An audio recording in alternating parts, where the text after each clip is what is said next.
So I neglected the trainset for a while, but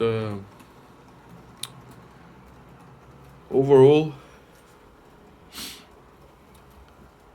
been happy with it. But yeah, what is it? 4 or 5 months? Yeah. Um, I didn't do excessive testing on this thing, but I mean, it's okay. You get the set with a complete loop, 2 loops with switches, and it's okay. I like Atlas because those are all Atlas 100 and the Piko 100 and the Piko Streamline, I think. Yeah, the Piko Quick. Let me check. So yeah.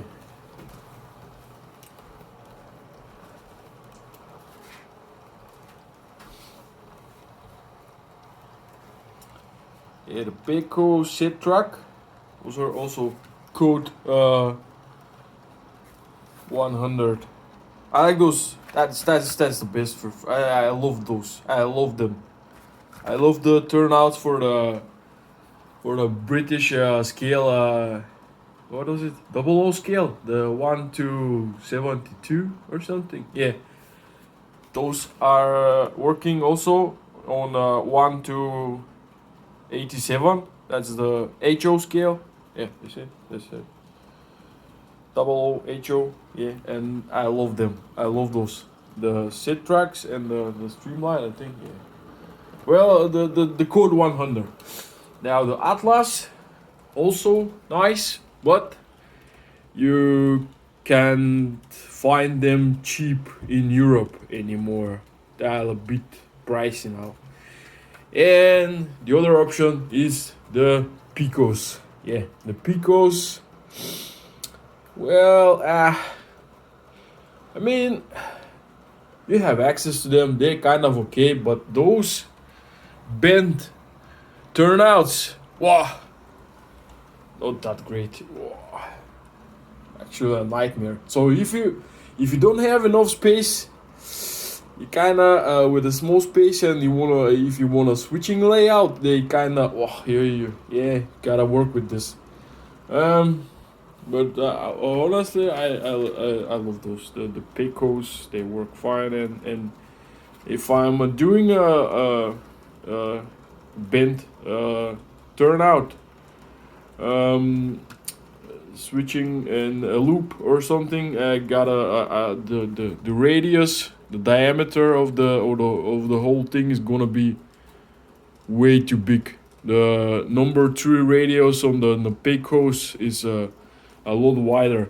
The number 3 radius on the Pico is like the 18, yeah, close, very close to the 18. Is it the 18? Let me check. No, that's the 22. So this is the 22 from Atlas is very close to the but not the same, of course. Very close to the Pico radius 4, and the 18 inch of Atlas is close to Pico's radius 3. Yeah. Most of my American trains are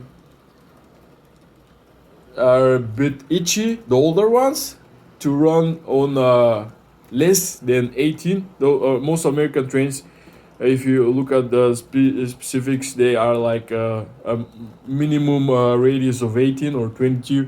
Yeah. The MTH and Intermountain, the newer ones I got, they run at the Pico radius 2.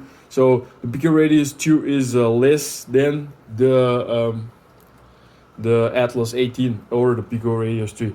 I think it's 380 something, 380 something millimeters. Yeah. And so it's a bit of now the point is you can mix them. You can mix and match the Piko track, the 2.5 millimeters. Now they're 2.5 millimeters Piko or code 100 Atlas and Piko. They're all 2.5 millimeters in height. The height of the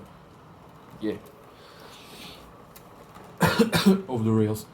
And the thing is, like I said, I lost my thought.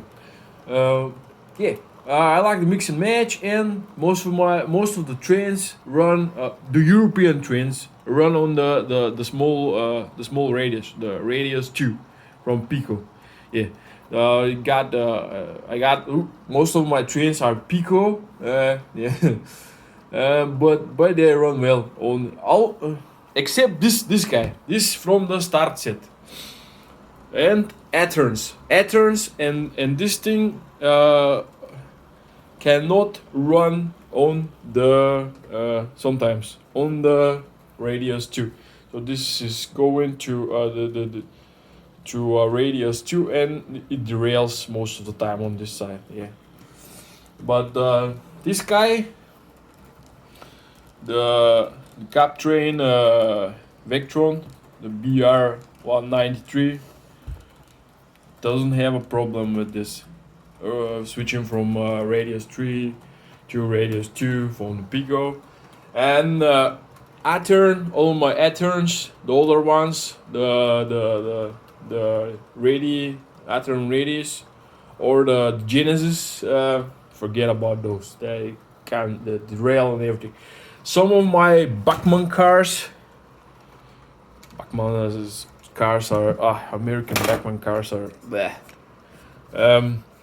They derail also, but okay, they run okay, kind of okay. But Atlas, Trainman also derail on the radius 2. So the point is, radius 3 Piko, and if you run a European or American mix and match, at least a radius 3, for running those. But I run my American ones on the outer loop, And maybe if you run a switching operation with a tiny US switching unit, maybe they could run on the radius too. But overall for start set, I think this thing is okay. The other thing, I love this. I neglected it for a while. That's all over it. And Railcom, you can control all of this stuff, and this thing's got a feedback. So if I crank it up and I got a momentum turned on, so it does the train doesn't stop immediately, but this thing has a kind of a vibration a little bit, and it doesn't turn. It falls back. It doesn't turn immediately off. The knob is really nice. There's the chief inspector, the train inspector, inspecting the composition. Now, the one thing I don't like is that somehow when this thing is turned off, the after a week or so, after guess about 10 days, the battery is completely drained. It's gone. And you have to charge it up again. Now, most of the stuff you got at home, like phones and stuff, or power banks or something, they don't drain over time. I mean, come on, man, like a week, it can hold up to 6 months, I don't know, a year, I don't know. That's, I I don't know why, but this is people have returned those over the fact that it's draining the battery over time. But the thing is, um, you can unscrew those three Phillips screws, and there is a battery with a standard plug, 2,200 something milliamps is in there, and it's it's swappable. You can change it.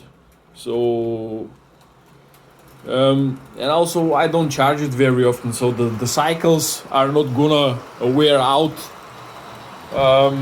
that easily. The other thing is this guy. This guy here, right here, is it's kind. The motor is kind of on the cheap side, or it doesn't work well with the log sound decoder. Yeah, it kind of stutters on a lower speed.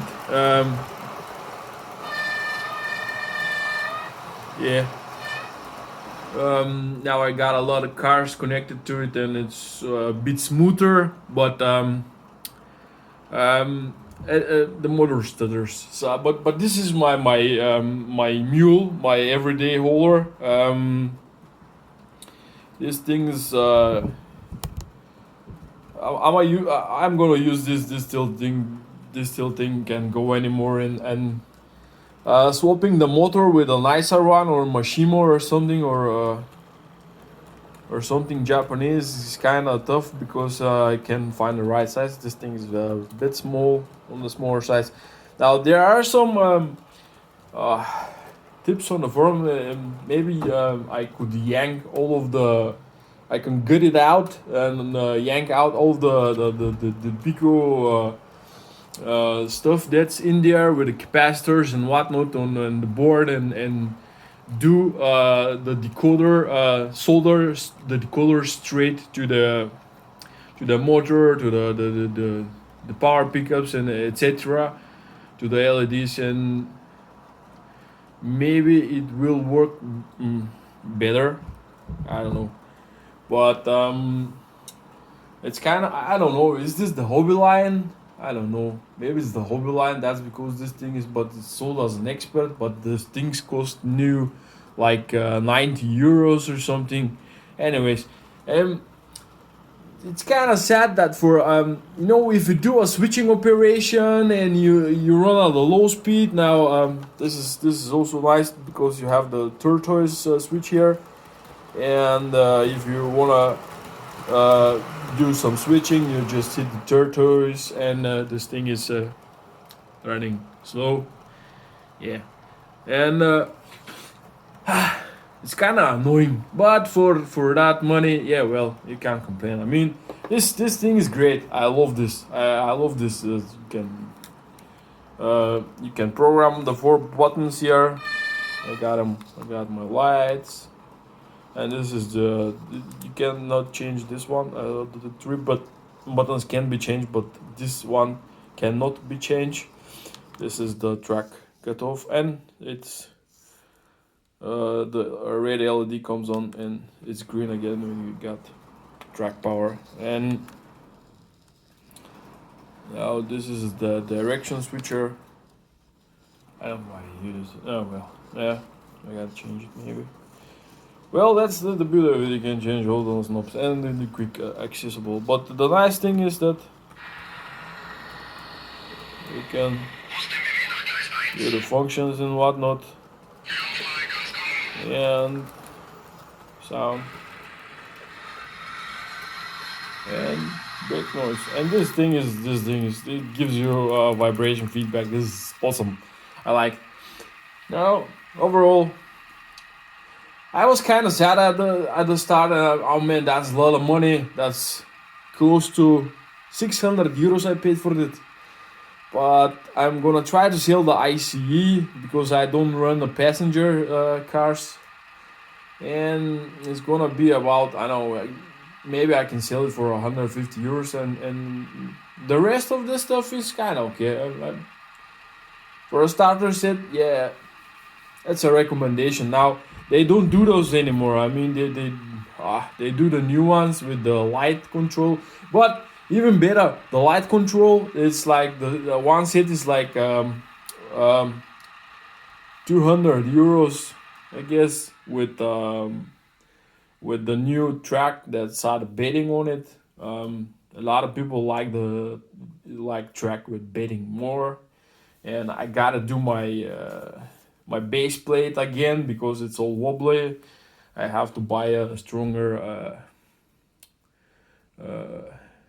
boards. Yeah. Um, and overall, yeah, after 5 months or so, yeah, I'm pretty happy with this thing for a start set. And I didn't have much time to do the layout, but to run occasional train set, train composition on this thing, and it's like now it's a 2 meter 15 or something. It's a mess on this side. Yeah, no, it's okay. But I am completely satisfied with most of it. Definitely with